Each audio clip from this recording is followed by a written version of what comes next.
teman-teman melakukan AI di dalam Snowflake, teman-teman bisa yakin bahwa ini sudah govern, secure. Snowflake sangat beruntung dengan tren AI seperti ini, karena memang core value-nya kita di data, govern yang kuat seperti ini, kita menambahkan kapabilitas itu di dalam data tersebut. Jadi itu perbedaannya Snowflake.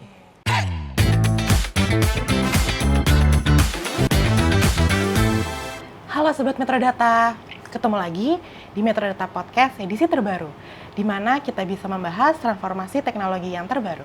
Hari ini kita kedatangan tamu spesial dengan Bapak Daniel Anugrah dari Snowflake Indonesia. Halo Pak Daniel, apa kabar? Kabar baik Adinda. Nah, Gimana kabarnya? Baik juga Pak, terima kasih Pak. Selamat pagi Pak. Nah, mungkin hari ini kita akan membahas terkait dengan Snowflake di Indonesia ya Pak. Iya. Boleh diceritakan nggak sebelum kita memulai terkait dengan background-nya Pak Daniel nih di dunia IT saat ini? Oke, jadi berbicara mengenai pengalaman saya di IT, saya punya pengalaman lebih dari 20 tahun. Tapi bicara untuk data dan analitik, saya punya pengalaman lebih dari sekitar 15 tahunan. Oke. Iya. Berbicara dari zamannya membuat data warehouse itu secara tradisional, di mana mesti membangun dari server, storage, CPU, network card, dan lain-lain, sampai ke zamannya Hadoop istilahnya. Jadi tren itu sudah saya lalui semua. Tapi yang saya selalu melihat ya konsistensi dari pengalaman saya, semakin kesini permintaan customer itu selalu berubah terus kan ya. Jadi memang industrinya itu mengikuti kemauan customer. Jadi itu pengalaman saya selama 15 tahun di dunia data, selalu ada yang baru terus. Jadi selalu excited di dalam dunia dan analitik ini. Oke, jadi Pak Daniel memang lebih spesifik di area data ya Pak ya? Iya, Dan betul. sudah berkarir selama hampir 20 tahun dan 15 tahun di area data. Iya, betul. Oke, wah berarti challenge yang Bapak hadapi itu pasti sudah banyak sekali ya Pak? Sebenarnya kalau kita bicara, jangan ngomong challenge, tapi permintaan customer. Oke. Nah, jadi kalau kita ngomongin zaman dulu pada saat membuat infrastruktur data warehousing, kita ngomong spesifik data warehousing ya, itu butuh waktu untuk sampai dengan go live dan bisa dipakai ya minimal 3 tahun. Nah, mulai dari pencarian mesin yang tepat, terus membuat CPU dan memorinya yang khusus untuk pengolahan data. Dan pada zaman itu, yang zaman saya pertama kali kerja itu, mereka mulai dari satu server aja, karena scale up. Nah, kalau udah mentok servernya ini, mesti diganti, karena slotnya udah nggak ada lagi. CPU, slot memory, atau slot hard disknya udah nggak ada lagi, betul ya. Nah, tantangannya adalah mereka susah tuh memprediksi tuh, kapan ini penuh dan habis. Dan justifikasinya mesti dipindahin ke tempat yang baru. Beberapa prinsipal mencoba untuk mensimplify. Mereka datang dengan membuat sebuah, sebutnya appliance lah ya. Nah, tujuannya buat apa sih, Adinda? Lebih ke arah untuk mempercepat sih time to market, daripada lu susah-susah mempersiapkan spek mesinnya untuk khusus buat data warehouse dan merakitnya. Nah, kita datang dengan solusi appliance. Jadi di dalam appliance itu udah termasuk hardware-nya seperti CPU, memori, network card, hard disk, dan untuk penyimpanan data itu satu paket, jadi siap digunakan. Akan tetapi scale up itu juga banyak tantangannya. Kalau kita bicara mengenai permintaan untuk data yang tidak terstruktur. Nah, bagaimana itu tadi kan cerita tentang data yang terstruktur, SQL gitu kan ya, data yang sudah terstruktur. Bagaimana untuk data yang tidak terstruktur? Nah, Hadoop datang dengan metode untuk parallel processing. Nyari hardware yang besar dan bagus seperti itu butuh waktu dan lumayan mahal, costly kan. Betul. Nah, Hadoop datang dengan solusi memberikan ya pakai generic hardware lah istilahnya, generic server. Tujuannya untuk apa sih? Mempercepat pencariannya. Karena kan generic kan banyak kan istilahnya stoknya. Jadi mempercepat. Nah, akan tetapi bikin itu juga butuh waktu juga untuk menyediakan server. Zaman waktu Covid kita tahu supply chain terganggu, sehingga ya untuk menyiapkan hardware aja lebih dari 6 bulan, 8 bulan, even 1 tahun baru bisa go live. Jadi Snowflake datang pada saat yang tepat. Kita ngelihat trennya, teman-teman juga udah pakai cloud, teknologi cloud, adopsinya. Nah, kita ngelihat bahwa ini sudah ready to use. Jadi teman-teman nggak perlu memusingkan infrastruktur yang di belakangnya, tetapi kita memberikan solusi bahwa ini bisa langsung dipakai istilahnya. Ini sebenarnya ceritanya sama kayak zaman dulu lah, kalau kita mau denger lagu, teman-teman cuma mesti cari kasetnya yang tepat, playernya, di track mana itu. Kalau pakai CD, tracknya mana. Kalau pakai kaset, di menit keberapa itu kan lagunya. Di side A atau di side B gitu kan ya. Nah, kalau di Snowflake sama kayak Spotify. Tinggal bilang, saya mau nyanyi lagu ini, ya udah, lagunya langsung di-query, bisa langsung dipakai. Jadi, pada saat teman-teman butuh, teman-teman bayar, teman-teman pakai, udah nggak ada infrastruktur lain-lain yang teman-teman mesti beresin dan menyimpanlah kasetnya, menyimpanlah CD-nya. Jadi tantangannya selalu bagaimana kita bisa serve customer jauh lebih cepat lagi. Oke. Seperti itu sih. Jadi ibaratnya Snowflake itu sudah menjawab challenge ya Pak ya. Iya. Yang sekarang di Indonesia yang sebelumnya masih tradisional, Snowflake hadir dengan data cloud dan itu lebih memudahkan Iya. banyak company Indonesia itu bisa mendapatkan solusi data cloud. Betul sekali. Oke. Iya. Oke Pak. Sebenarnya menarik sekali sih ya kita untuk membahas lebih lanjut terkait dengan Snowflake-nya ini. Nah, tapi sebelumnya sih Pak, boleh tahu nggak sih kalau misalnya kan Snowflake ini hadir sebagai solusi ya. Tapi apa yang terjadi sih ketika suatu company itu tidak mengadopsi teknologi yang sekarang lagi sudah berkembang Pak? Gitu. Jadi apa sih yang bisa menjadi kalau company nggak mengadopsi gitu ya?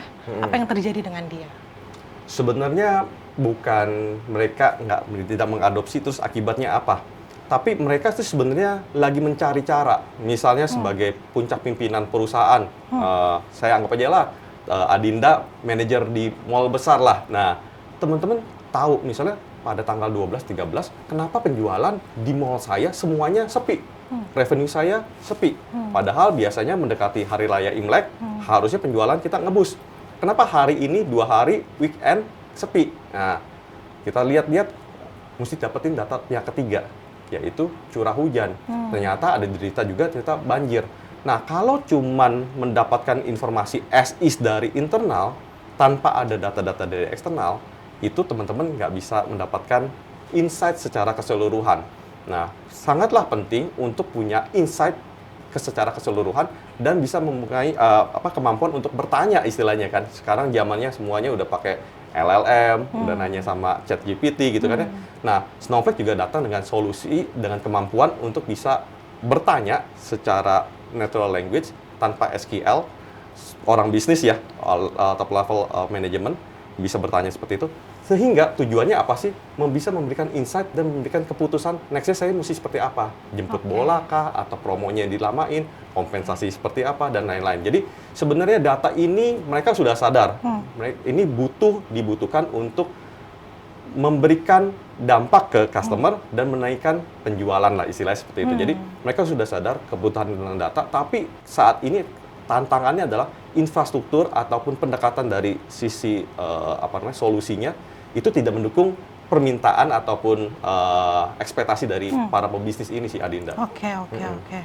Nah, jadi ibaratnya jadi kita butuh data itu sebagai insight ya Iya, Pak? Iya, betul. Oke, nah berikutnya nih Pak, mungkin kan dari tadi Pak Daniel sudah sempat mention terkait dengan Snowflake, selaku data cloud gitu ya Pak. Nah, kalau misalnya kita lebih detail lagi kan data itu kita harus ditampung di suatu tempat ya Pak ya.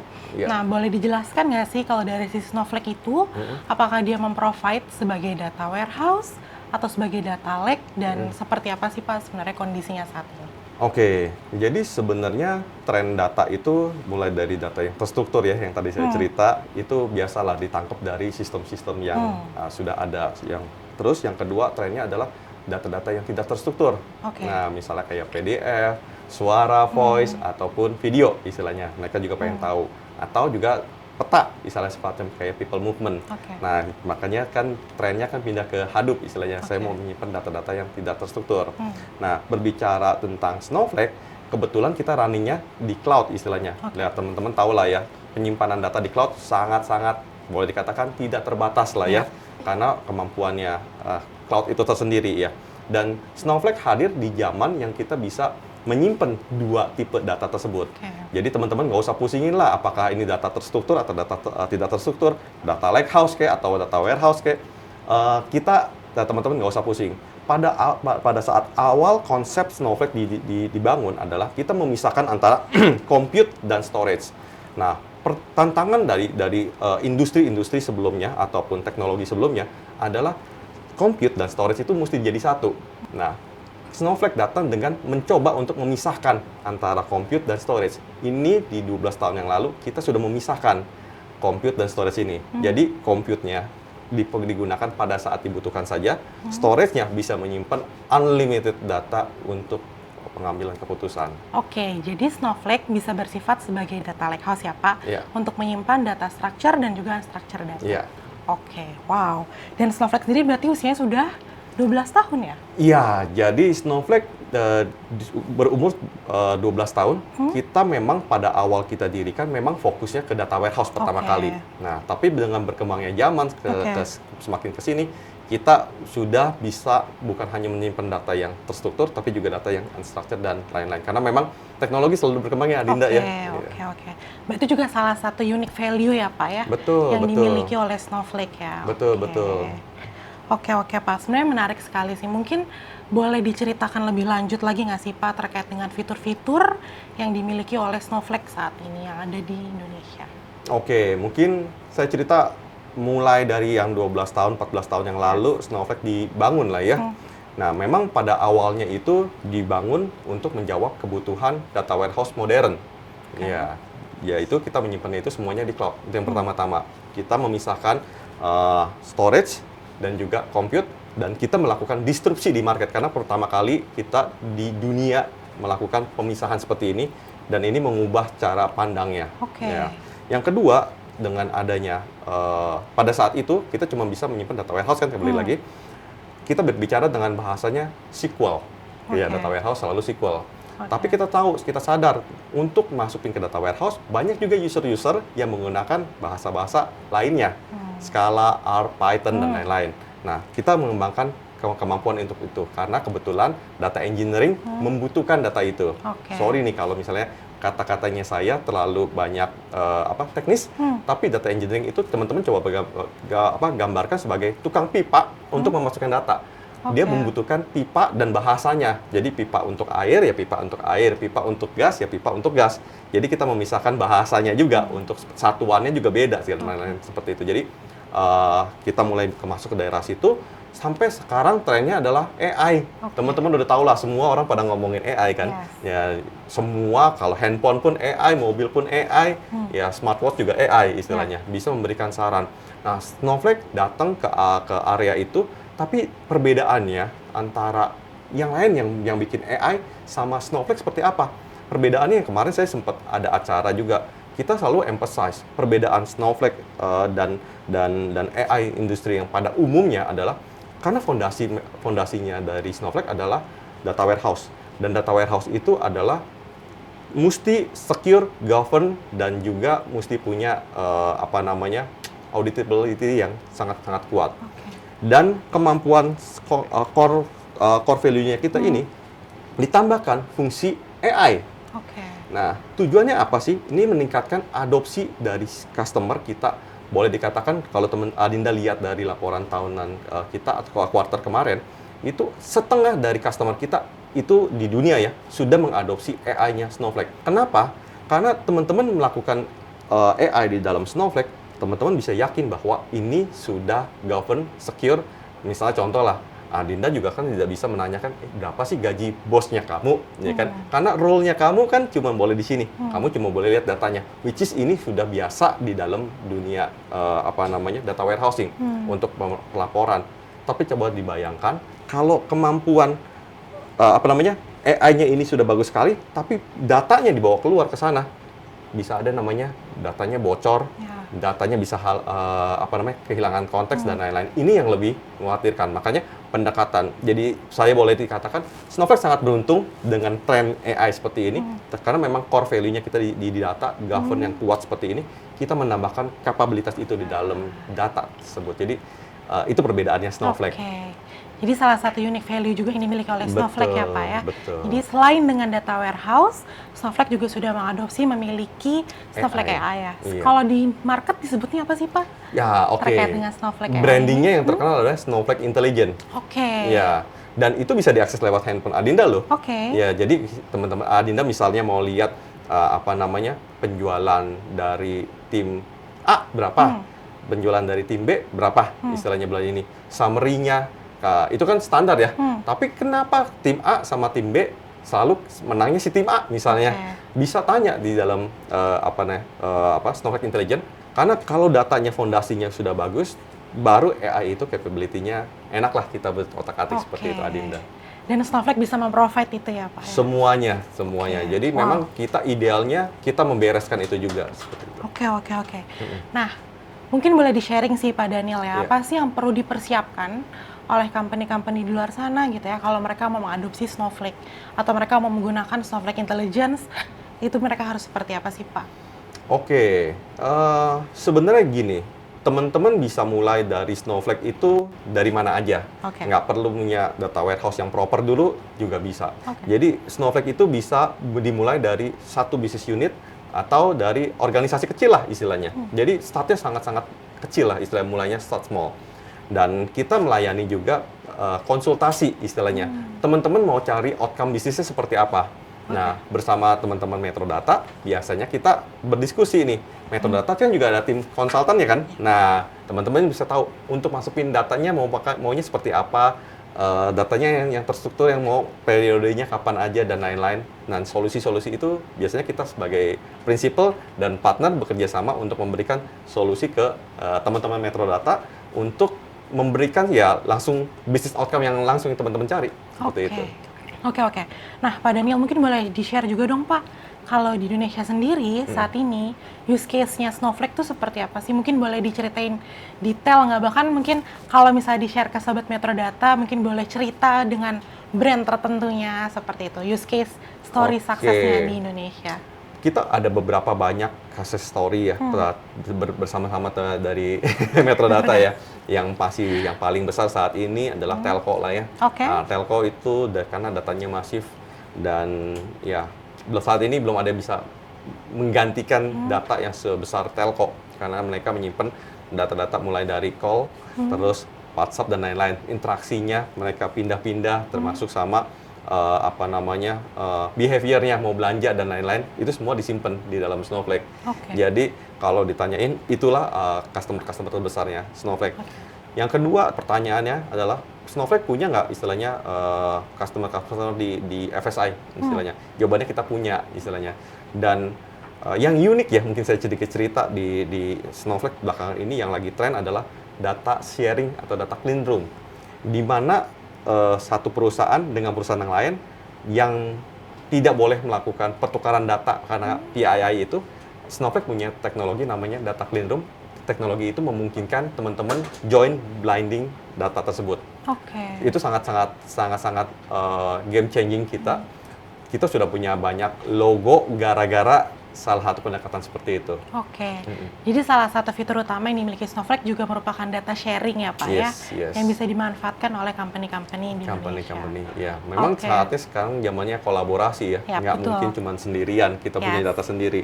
Kadang-kadang kita perlu data pihak ketiga untuk mengenrich data kita untuk mengambil keputusan seperti itu.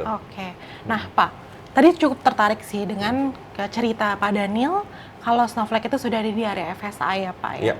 Nah, terkait dengan security dan governance nih, itu kan pasti menjadi topik khusus ya buat di area tersebut.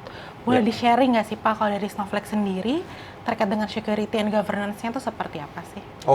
Jadi mungkin teman-teman mesti sadar Snowflake itu sebenarnya teknologi yang running di atas cloud provider. Jadi cloud sendiri sudah sangat secure kan istilahnya. Ditambahkan lagi kemampuan secure-nya si Snowflake itu sendiri. Ya, jadi kalau ditanyain apakah kita comply kepada regulator, jawabannya iya. Bahkan untuk bisa comply ke regulator, salah satunya syaratnya adalah mempunyai instance di Jakarta, ya kan? Nah, 3 tahun yang lalu Snowflake sudah hadir di Indonesia, punya instance di Jakarta di AWS Jakarta seperti itu. Jadi itu meningkatkan confidence level dari teman-teman yang membutuhkan kepastian dari data-data ini saya aman di Snowflake kita. Jadi kalau kita taruh data di Snowflake udah pasti aman ya Pak? Pasti aman. Nah balik lagi nih Pak, jadi kan Pak Daniel tadi sempat cerita kalau Snowflake sendiri sedang fokus pada market Indonesia ya Pak ya. Boleh diceritain juga nggak sih Pak kondisinya sekarang tim Snowflake Indonesia sendiri seperti apa sih Pak strateginya gitu? Mungkin teman-teman kalau dengar mengenai Snowflake jangan di-compare dengan company-company yang gede-gede ya istilahnya. Tapi kalau ngomongin tentang spesifik data dan analitik gitu kan ya, saya berani di-compare lah istilahnya dengan company-company yang udah lebih dahulu istilahnya datang di Indonesia. 3 tahun yang lalu, Adinda pertama kali saya ya 3 tahun lebih lah, hampir 4 tahun, saya join ke Snowflake, itu saya masih cuman sendiri sama perisal saya lah istilahnya seperti itu. Tim saya saat ini adalah sudah sampai dengan 17 orang. Oke, jadi komitmen Snowflake di Indonesia itu sangatlah besar. Pada saat saya bilang saya mau bikin bisnis di Indonesia, kita sudah memaparkan rencana bisnisnya, di mana saya minta istilahnya kita memiliki local instance di Jakarta, istilahnya seperti itu. Dan itu dipenuhi yang tadi saya cerita, kita ada di AWS Jakarta. Yang kedua, kita mau bertransaksi dengan customer Indonesia. Kita pengen meningkatkan confidence levelnya. Kita mesti bikin entitas, kita bikin PT di Indonesia. Jadi kita bikin entitas PT di Indonesia untuk legal entity. Bahkan di Indonesia ini boleh dikatakan negara kedua di ASEAN setelah Singapura, ya kan lead-nya pasti semua di Singapura. Kita adalah tim yang kedua terbesar. Kita punya tim channel sendiri. Channelnya mungkin Adinda tahu lah ya, ada Alfred sebagai lead-nya dari tim channelnya, dan juga ada technical-nya, Mas Alam. Jadi sampai punya teknis ya untuk membantu partner-partner. Jadi kita sangat-sangat fokus ke Indonesia, ke customer, dan juga ke partner. Kita memastikan partner bisa mendeliver itu ke customer. Tujuannya apa sih? Supaya kita bisa berkembang bersama, kolaborasi dan bekerja sama. Lebih ke arah sana sih. Oke Pak. Jadi Snowflake sendiri juga sudah berkomitmen dengan market Indonesia ya Pak ya. Ditunjukkan dengan komitmennya memiliki tim khusus di Indonesia dan memiliki entitas legal sendiri di Indonesia ya Pak Daniel. Oke, wow. Sebenarnya hari ini kita udah dapat banyak sekali informasi dari Pak Daniel. Kita udah mulai, Pak Daniel udah cerita ke kita terkait dengan data cloud, sampai ke capability dari Snowflake sendiri gitu ya Pak ya. Sampai ke use case-nya Indonesia sendiri gitu ya.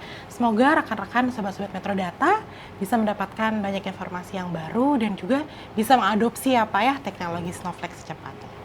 Terima kasih Pak Daniel untuk informasinya hari ini. Perbincangannya menarik sekali loh Pak. Oke, sobat Metrodata, terima kasih. Kita sudah sampai di penghujung episode khusus bersama Snowflake. Semoga sobat Metrodata bisa mendapatkan banyak insightful yang terbaru dan juga bisa menjadikan Snowflake sebagai part dari data journey-nya sobat Metrodata. Terima kasih Pak Daniel. Terima kasih Adinda. Bye.